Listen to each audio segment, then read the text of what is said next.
Good morning my dear students. आशा करता हूँ कि तुम सब अपने अपने घरों पे खुश हो, मज़े से हो, पढ़ाई भी कर रहे हो, अपना ध्यान भी रख रहे हो। और ये जो आज का लेक्चर है, जो चैप्टर हमने शुरू किए थे, chapter number 13 kinetic theory of gases, इस चैप्टर का आज का ये लेक्चर करने के लिए एकदम पूरी तरह से तुम लोग तैयार भी हो। तो चलो, हम तो शुरू किए थे basic laws of gases, ideal gas का जो बेसिक लॉज है वो लॉ हमने शुरू किए थे। हमने 3 लॉ देखा था, Boyle's law, Charles law, Avogadro's law. बाकी लॉ हम आज देखेंगे, ठीक है। और आइडियल गैस इक्वेशन भी हम प्रूव करेंगे। चलो, तो हमने Boyle's law, Charles law, Avogadro's law देखा था। आज हम देखेंगे गे-लुजेक्स लॉ, ठीक है। आज हम देखेंगे गे-लुजेक्स लॉ नंबर 4, गे-लुजेक्स लॉ। तो उनका स्टेटमेंट क्या है? Eight constant volume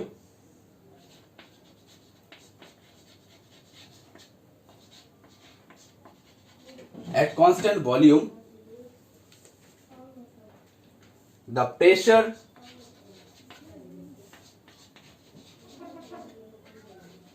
of certain mole of ideal gas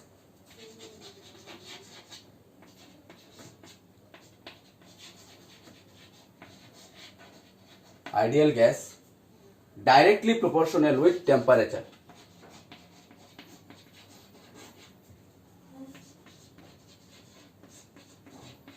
Directly proportional to temperature, ठीक है। गे-लुजेक्स ने कहा था कि अगर वॉल्यूम कांस्टेंट हो, क्या कांस्टेंट हो? अगर वॉल्यूम कांस्टेंट हो तो pressure of a certain mole ideal gas का जो प्रेशर है, कुछ भी मोल, सर्टेन मोल, 1 मोल, 2 मोल, n मोल, तो एट कांस्टेंट वॉल्यूम, क्या कांस्टेंट हो? वॉल्यूम अगर कांस्टेंट हो तो certain mole of ideal gas का जो प्रेशर है वो टेम्परेचर के डायरेक्टली प्रोपोर्शनल रहेगा। यानी अगर टेम्परेचर बढ़ेगा तो प्रेशर बढ़ेगा, और टेम्परेचर अगर घटेगा तो प्रेशर घटेगा एट कांस्टेंट वॉल्यूम पे, ठीक है। तो अगर हम मैथमेटिकली देखें, मैथमेटिकली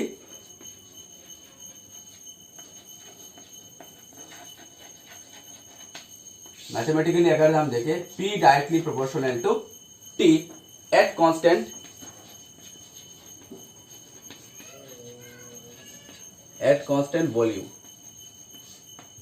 वॉल्यूम पे P directly proportional to T और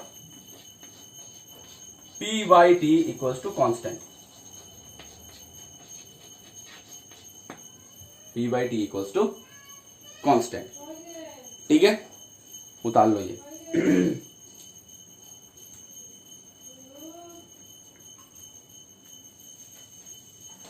फटाफट। उन्होंने कहा at constant volume pressure of a certain mole ideal gas directly proportional to temperature. Mathematically हमने देखा P proportional to T at constant volume. यहां पे हमने लिख दिया P by T equals to constant, ठीक है। अच्छा, next, Dalton's law of partial pressure. Dalton's law of partial pressure,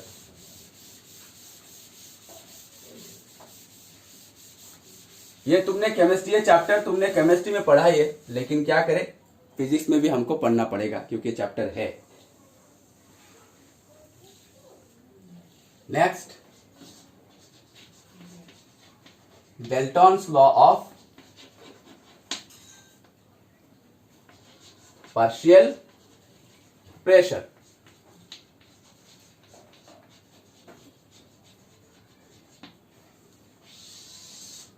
Dalton's law of partial pressure उतारो।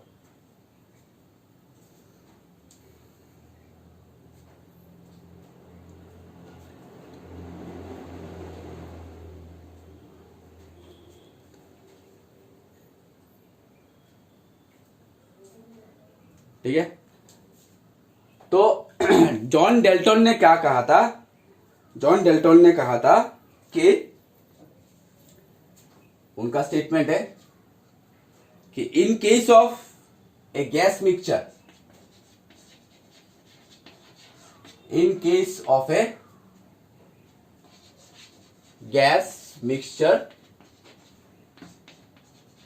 अगर बहुत सारे गैस का अगर मिलावट हो गया, बहुत सारे गैस का अगर मिक्सचर हो गया हो, तो in case of a gas mixture और सैचुरेटेड वेपर्स, और saturated vapours, the total pressure exerted by the gas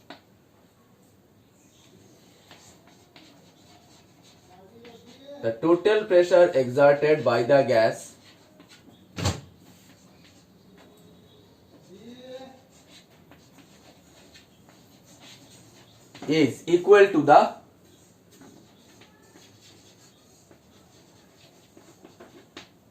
sum total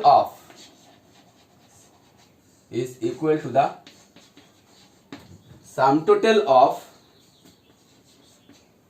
individual partial pressure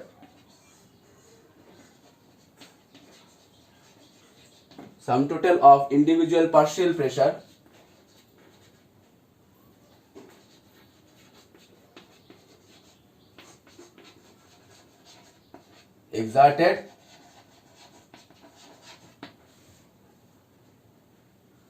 sum total of individual partial pressure exerted by the gas mixture। ठीक है, ये कोई किताबी law नहीं है, sheet में तो अच्छी तरह से प्रोवाइड कर, जस्ट मैं समझाने के लिए बोल रहा हूं। पहले उतार लो, फिर मैं समझा के देता हूं।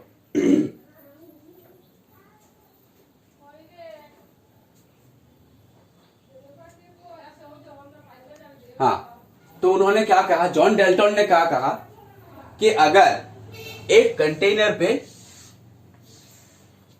बहुत सारे गैस का मिक्सचर ले लिया गया हो, बहुत सारे गैस, ठीक है, बहुत सारे गैस का मिक्सचर ले लिया गया हो, जिसका हर एक गैस का बहुत सारे गैस, हाइड्रोजन, हीलियम, उसके बाद नियॉन, जितने भी सारे गैसेस है, सब गैसेस एक कंटेनर पे हमने ले लिया, तो एक तो मिक्सचर बन गया।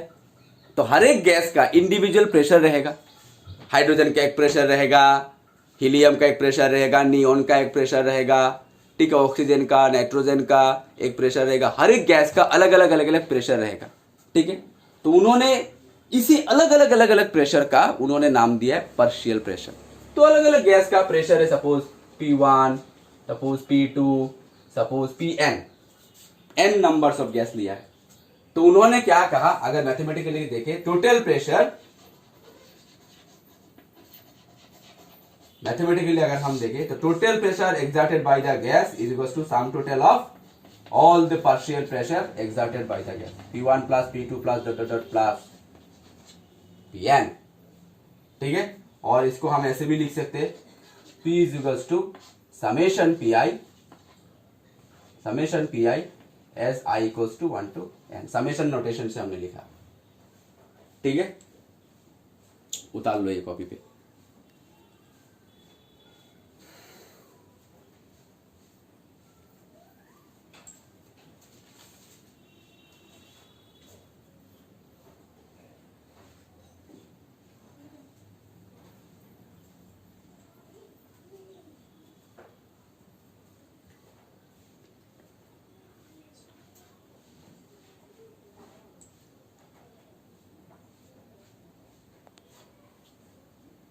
Next, Graham's law of diffusion.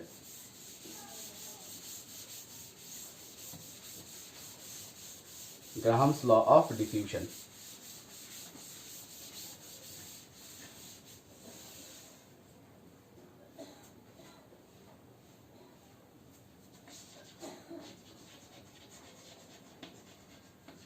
Graham's law of diffusion,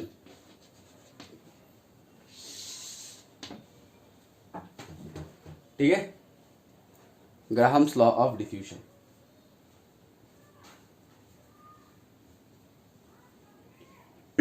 पहले उतारो हेडिंग, फिर मैं समझा रहा हूं।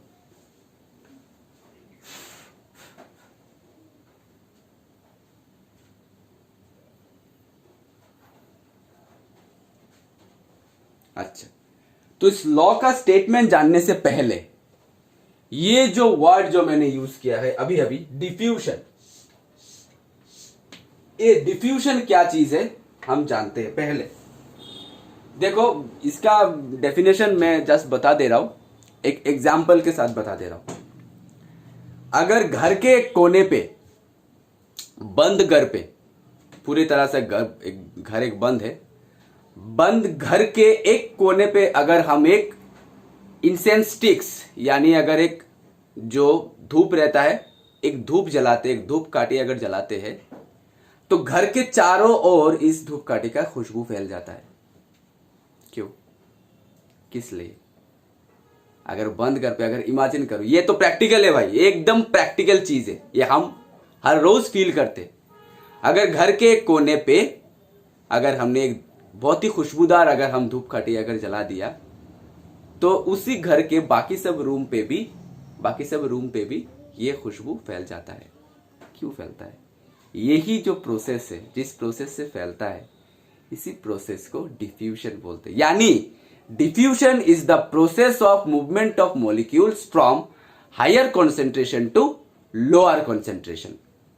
ठीक है, diffusion is the process of movement of molecules, gas molecules or liquid molecules, so movement of the molecules from higher concentration to lower concentration। यानी जहां पे हमने इंसेंस स्टिक्स को जलाया है वहां पे गैस का कंसेंट्रेशन बहुत ज्यादा है, यानी ये हाई कंसेंट्रेशन पे। जिस पॉइंट पे हमने इंसेंस स्टिक को जलाया उसी पॉइंट में गैस का कंसेंट्रेशन बहुत ज्यादा हाई है, यानी इस पॉइंट को हम हाई कंसेंट्रेशन घोषित करेंगे। लेकिन घर के बाकी सारे रूम पे तो गैस नहीं है, तो ये सारे रूम हमारे लोअर कंसेंट्रेशन है, तो गैस मॉलिक्यूल हायर कंसेंट्रेशन से लोअर कंसेंट्रेशन की ओर मूव करेगा। ठीक है, तभी हर घर में खुशबू फैल जाता है। तो यही जो प्रोसेस है, जिस प्रोसेस से गैस हायर, गैस मॉलिक्यूल या कुछ भी मॉलिक्यूल हो, जिस प्रोसेस से मॉलिक्यूल हायर कंसेंट्रेशन से लोअर कंसेंट्रेशन तक मूव करता है, इसको हम बोलते हैं diffusion. The process due to which, by virtue of which the molecules moves from higher concentration to lower concentration is called diffusion process। ठीक है, तो ग्राहम्स लॉ इसी डिफ्यूजन प्रोसेस के ऊपर ही बनाया गया है। उन्होंने कहा था कि rate of diffusion of gases, rate of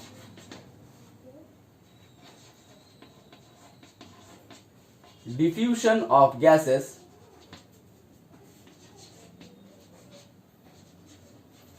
rate of diffusion of gases varies inversely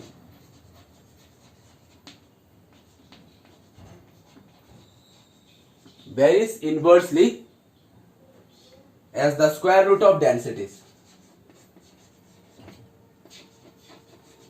as the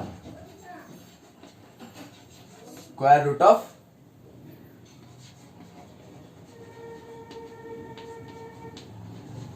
densities। ठीक है, उन्होंने कहा था rate of diffusion of gases varies inversely as the square root of density. यानी अगर रेट को हमने are से डिनोट कर दिया, varies inversely is the square root of density, यानी रो। ठीक है, यानी जितना हाई डेंसिटी, जितना कम डेंसिटी वाला कोई गैस होगा, जितना कम डेंसिटी वाला गैस होगा उतना ही ज्यादा रेट से, यानी उतना ही ज्यादा स्पीड से मूव करेगा। ठीक है, जितना कम कंसेंट्रेशन वाला गैस रहेगा, जैसा कि कम कंसेंट्रेशन वाला गैस, जैसा कि एकदम हीलियम पकड़ लो, उसका डेंसिटी एकदम कम है फॉर एग्जांपल। ठीक है, तो वैसे ही अगर किसी कम डेंसिटी वाला अगर गैस रहेगा तो वो ज्यादा स्पीड से मूव करेगा। ठीक है, और जितना हाई डेंसिटी वाला गैस रहेगा उतने कम रेट से फ्लो करेगा, कम रेट से डिफ्यूज करेगा। यानी rate of diffusion of gases varies inversely. ठीक है, यानी एक घटेगा तो एक बढ़ेगा, एक बढ़ेगा तो एक घटेगा, इसको हम इनवर्सली बोलते हैं। तो रेट ऑफ डिफ्यूजन यानी speed, rate of diffusion of a gas varies inversely as the square root of densities, यानी जितना कम कंसेंट्रेशन वाला, जितना कम डेंसिटी वाला गैस होगा, जितना कम डेंसिटी वाला गैस होगा, वो ज्यादा रेट से, यानी कम टाइम में ज्यादा फ्लो हो जाएगा। ठीक है, rate means time, rate means time, तो ज्यादा स्पीड से मूव होगा, टाइम कम मतलब स्पीड ज्यादा। ठीक है, एक गाड़ी 5 मिनट पे सपोज 50 किलोमीटर चला जाता है, 5 मिनट से 50 किलोमीटर जाता है, तो उसका क्या ज्यादा है, स्पीड ज्यादा है। ठीक है, वो हाई स्पीड से मूव कर रहा है। ठीक वैसे ही अगर किसी हाई लो कंसेंट्रेशन यानी लो डेंसिटी वाला अगर गैस रहेगा तो ये ज्यादा स्पीड से मूव करेगा, और जितना हाई डेंसिटी वाला गैस रहेगा वो उतना कम रेट से फ्लो करेगा। ठीक है, ये है mathematical expression for Graham law of diffusion mathematically.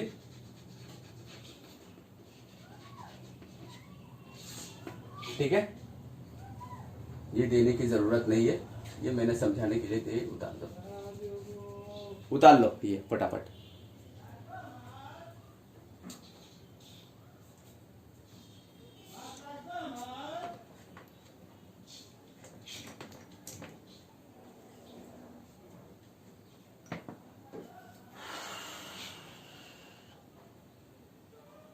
ठीक है, नेक्स्ट हम देखेंगे इक्वेशन ऑफ आइडियल गैस, यानी आइडियल गैस इक्वेशन।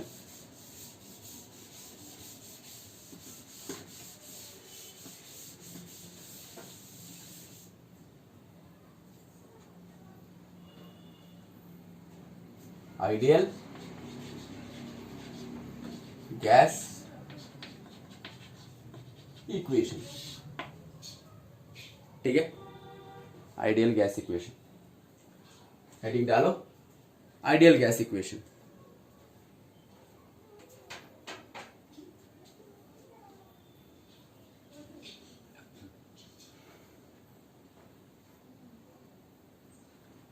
ठीक है, अच्छा, तो आइडियल गैस इक्वेशन के लिए we know that, we know from Boyle's law, we know from Boyle's law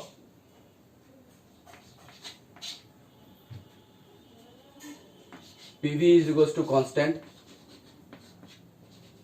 इसको हम इक्वेशन नंबर 1 दे देते हैं, एंड फ्रॉम चार्ल्स लॉ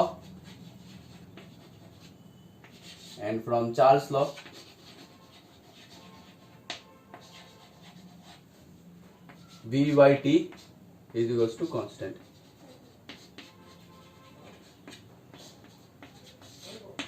ठीक है, तो कंबाइनिंग इक्वेशन 1 and 2, कंबाइनिंग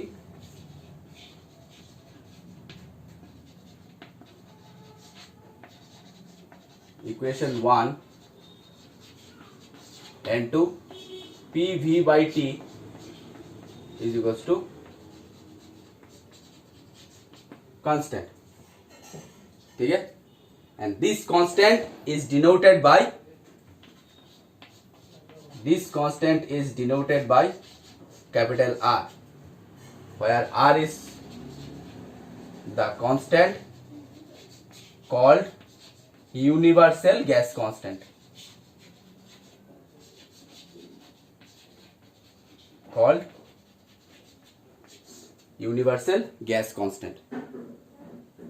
ठीक है, implies PV is equals to RT। This is the equation, is the ideal gas, or for n mole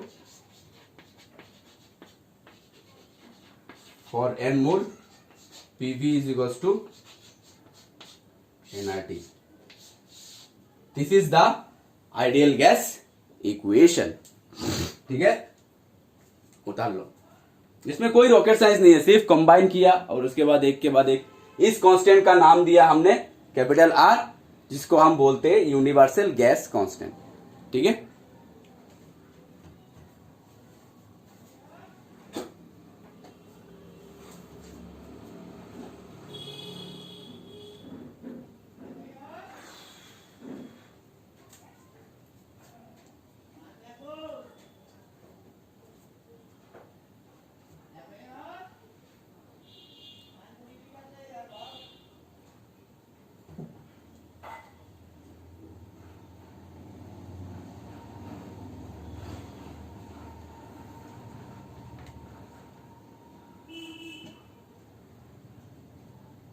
okay, अभी इस आर के बारे में हम जानेंगे, यूनिवर्सल गैस कांस्टेंट के बारे में हम जानेंगे।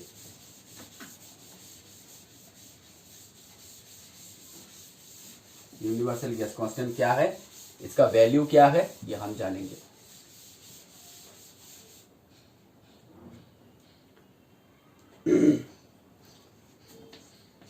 फ्रॉम आइडियल गैस इक्वेशन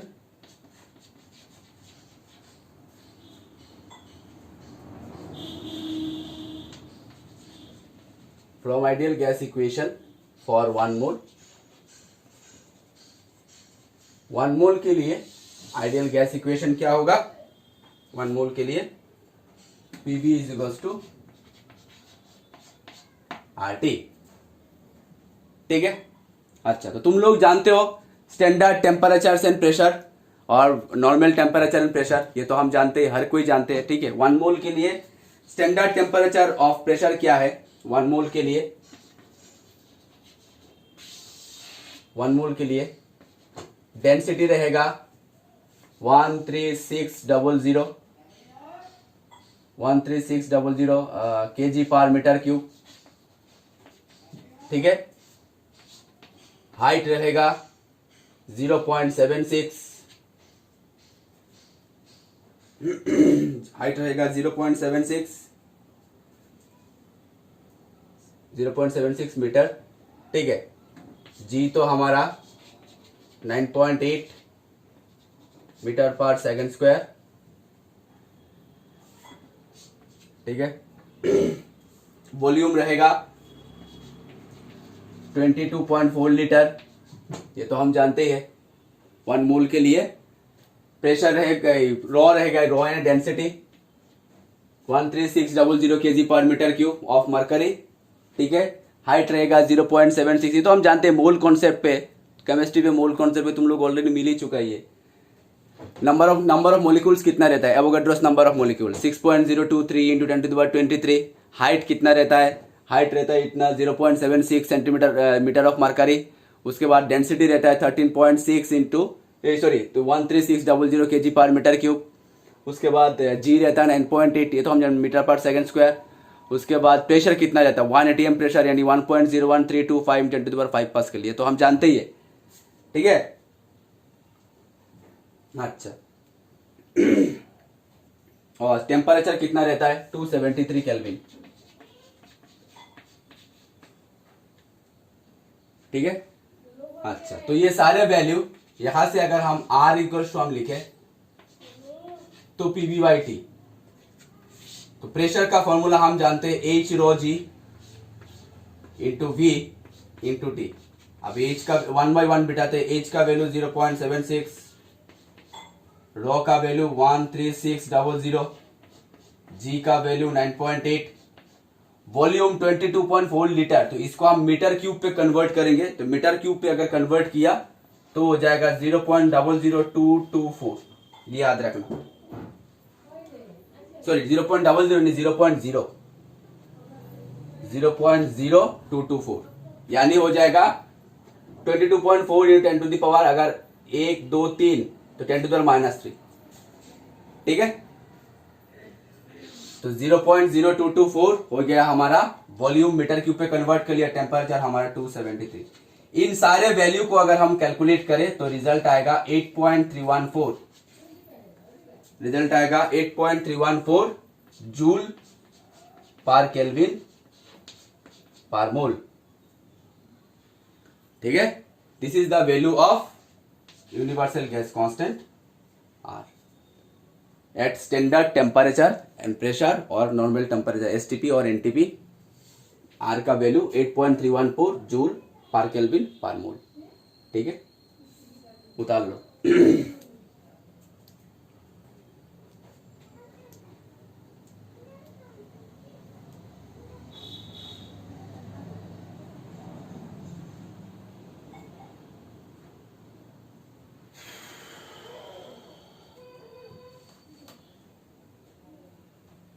ठीक है, तो आइडियल गैस के बारे में हम बहुत सारी चीजें जाने, बहुत सारी चीजें देखे। अभी हम रियल गैस के बारे में थोड़ा सा आलोचना कर लेते हैं।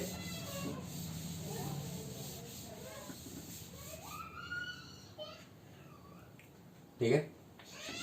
रियल गैस क्या है? जो स्ट्रिक्टली जो बेसिक लॉज ऑफ गैस है या बेसिक पोस्टुलेट्स है वो स्ट्रिक्टली फॉलो नहीं करता है। ये तो हम जानते हैं। रियल गैस क्या है?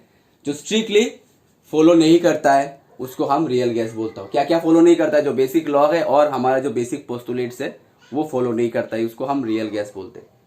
तो रियल गैस के लिए एक साइंटिस्ट है जिनका नाम है वेंडर वाल।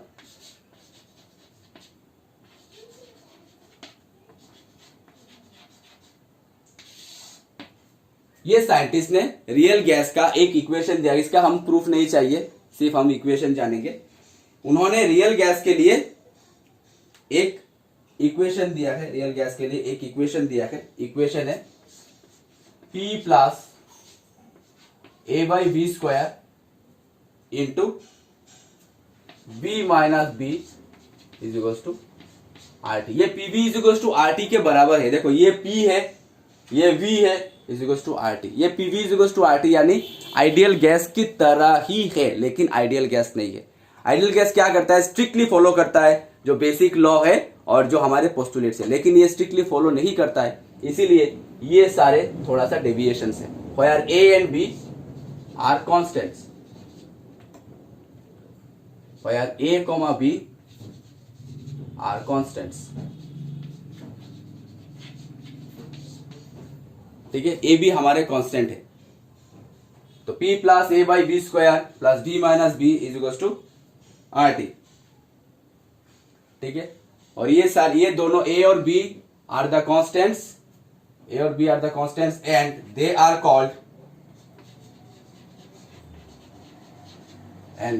Called van der Waals constant. They are called van der Waals constants. ठीक है, ए और बी को हम वेंडर वाल कांस्टेंट बोलते हैं। तो वेंडर वाल इक्वेशन क्या है? P प्लस, यानी ये हमारा प्रेशर ही है, ये टोटल, ये जो प्लस है ये हमारा प्रेशर है, ये क्या है? ये हमारा माइनस है, ये आरटी है। P V is equal to RT ideal gas की तरह बिहेव कर रहा है, लेकिन ये आइडियल गैस नहीं है। क्यों नहीं है? क्योंकि ये स्ट्रिक्टली फॉलो नहीं करता है बेसिक लॉ और बेसिक पोस्टुलेट्स को, इसीलिए ये डेविएशन और ये डेविएशन आता है। और ये जो ए और बी जो डेविएशन है इनको हम वेंडर वाल कांस्टेंट बोलते हैं। ठीक है, उतार लो ये कॉपी पे।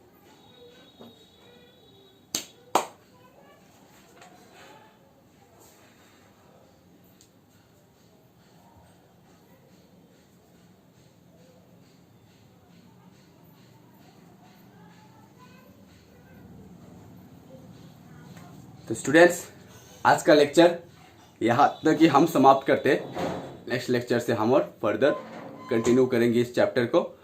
हम नेक्स्ट लेक्चर पे काइनेटिक थ्योरी का पोस्टुलेट्स देखेंगे, उसके बाद pressure exerted by the molecule ये भी हम देखेंगे। तब तक के लिए stay safe, stay at home. Thank you so much.